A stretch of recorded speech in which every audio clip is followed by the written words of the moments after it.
మహిమ ఘనత కలుగునుగాక. ఆమేన్.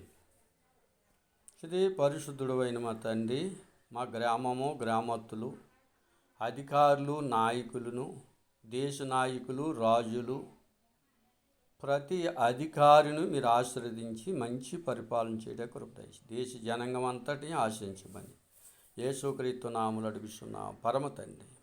ఆమేన్. ఒకడు లోకమంతా సంపాదించుకుని తన ప్రాణమును పోగొట్టుకోవటము వానికి ఏమీ ఉపయోగము లేదు. ప్రియులరా. ఎందుచేతనంటే లోకము సంపాదించిన లోకాశలు గతించిపోతున్నాయి. దేవుని చిత్తము నెరవేరుతూ ఉంది. దేవుని చిత్తము నిత్యము నిలబడతా ఉంది. ఎప్పటి నుంచో మన పూర్వీకులు తాతల ముత్తాతల నుంచి మనం చూస్తూ ఉన్నాం. ప్రతి ఒక్కరూ కూడా ఎంత సంపాదించినప్పటికీ కూడా దేవుణ్ణి సంపాదించుకోకపోవటము చాలా నష్టమే. లోకాన్ని సంపాదించుకున్నా దేవుణ్ణి సంపాదించుకోకపోతే అంతా నష్టమే కలుగుతుంది. ఎందుచేతనండి, భూలోక రాజ్యము లేకనే తల్లి గర్భములో మొదలుకొని భూలోకములోనూ నువ్వు జీవించావు. భూలోకం శాశ్వతం కాదు, ధనము శాశ్వతం కాదు, ధనమంతా కూడా శాశ్వతమైనది కాదు. ధనమును నమ్ముకుని మోసపోయిన వాళ్ళు ఉన్నారు. ఇస్కరియోతు యూదా ధనాన్ని నమ్ముకుని యేసు ప్రభువారిని అమ్మేశారు. 30 ఎండి నాణ్యాలకు అమ్మేశారు. కడకే ఆ ధనాన్ని తినలేదు, దేవుడు రక్షణను కూడా పోగొట్టుకున్నట్లు మనం చూస్తూ ఉన్నాం. అలాగే ఎలీషా దగ్గర గెహాజీ కూడా ధనం వెనకాల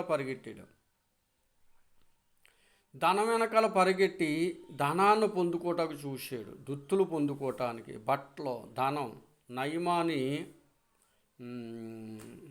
నయమాని బాగుపడి తిరిగి వెళ్ళిపోతున్నప్పుడు గెహాజీకి లోకం మీద ఆశ కలిగింది. ధనం వెనకాల పరిగెట్టాడు. కడకే నయమాని నిడిచిపెట్టిన కుష్ఠరోగము గెహాజీని పట్టుకుంది. గెహాజీనే కాదు, గెహాజీ సంతతికంతటికీ కూడా వ్యాపించింది. అలాగే లోతు భార్య, లోతు కుటుంబాన్ని సొదొమ గొమొర్రా పట్టణాల నుంచి దేవుడు రక్షించడానికి చూసినప్పుడు మీరు వెనక్కి తిరిగి చూడవద్దు. ఈ సొదొమ గొమొర్రా వారు కుడి ఎడమలు తెలగవక, చెల్లని వాయావరుస లేక, అక్కని వాయావరుస లేక ప్రతి ఒక్కరితో పాపం చేసిన వారుగా ఉన్నారు. ఆ దేశాన్ని నేను పాడు చేస్తున్నాను. లోతు కుటుంబం నీతిగా బతికింది కనుక వారిని తప్పించటానికి దేవదూతల చేత బలవంతముగా బయటికి లాక్కొచ్చారు. ప్రేమైన వారులారా, కొందరిని చెప్పితే వింటారు, కొంతమంది చెప్పితే వినరు. లోతు కుటుంబం అలాగే వినలేదు. కడకే వారిని బలవంతంగా బయటికి తీసుకొచ్చినప్పుడు చూశారు, సొదొమ గొమొర్రాలన్నీ కూడా అగ్ని గంధకములతో తగులడిపోయినాయి. అలాంటప్పుడు లోతు భార్య లోకం వైపు చూసింది, వెనక్కి తిరిగి చూసింది, దేవుని మాటను డెక్కరించింది.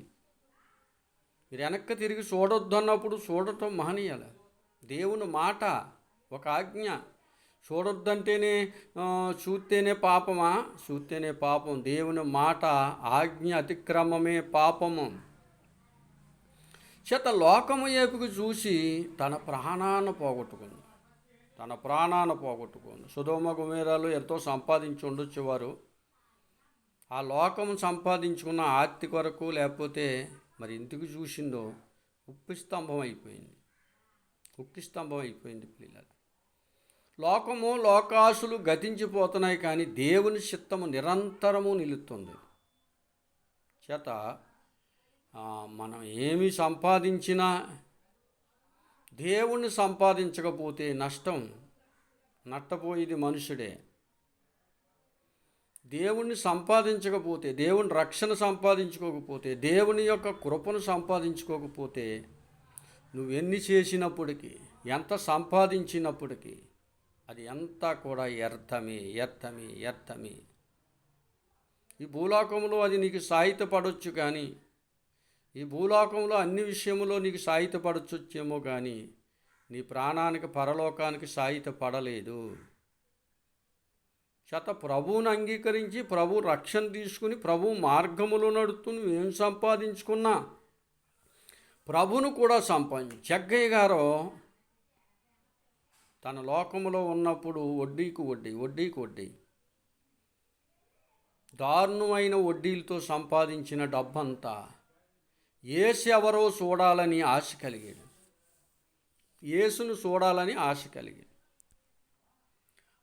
కలిగినప్పుడు యేసుక్రీస్తు వారి ఆ మార్గాన్ని వచ్చినప్పుడు జగ్గయ్య పొట్టిగా ఉండటంతో, యేసుక్రీస్తు వారి దగ్గర జనం ఉండటంతో, వేల కొద్ది జనం ఉండటంతో ఆయన్ని చూడలేక, ఆయన్ని గుర్తుపట్టలేక, ఆయన్ని దగ్గరికి వెళ్ళలేక మేడు చెట్టు ఎక్కి మేడి చెట్టు మీద చూద్దాం అనుకున్నాడు. కానీ యేసుక్రీస్తు వారు హృదయాంతరంగములు ఎరిగినవాడు గనక, జగ్గయ్యా నేడు నీ ఇంట రక్షణ వచ్చింది.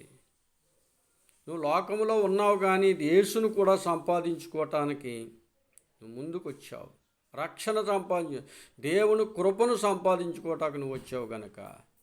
అప్పుడు జగ్గయ్య అన్నాడు, నేను అన్యాయముగా ఎవరి దగ్గరైనా రూపాయి తీసుకుంటే 4 అంతల మరలా చెల్లిస్తానని యేసుక్రీస్తు వారి దగ్గర సాక్ష్యం ఇచ్చిన జగ్గయ్య మారి కుటుంబం అంతా రక్షణ పొందుకుని లోకముతో కాకుండా యేసుక్రీస్తు వారిని సంపాదించుకుని తన ప్రాణాన్ని కాపాడుకున్నాడు. అట్టి కృప దేవుడు మనందరికీ సహాయం దయచేయునుగాక.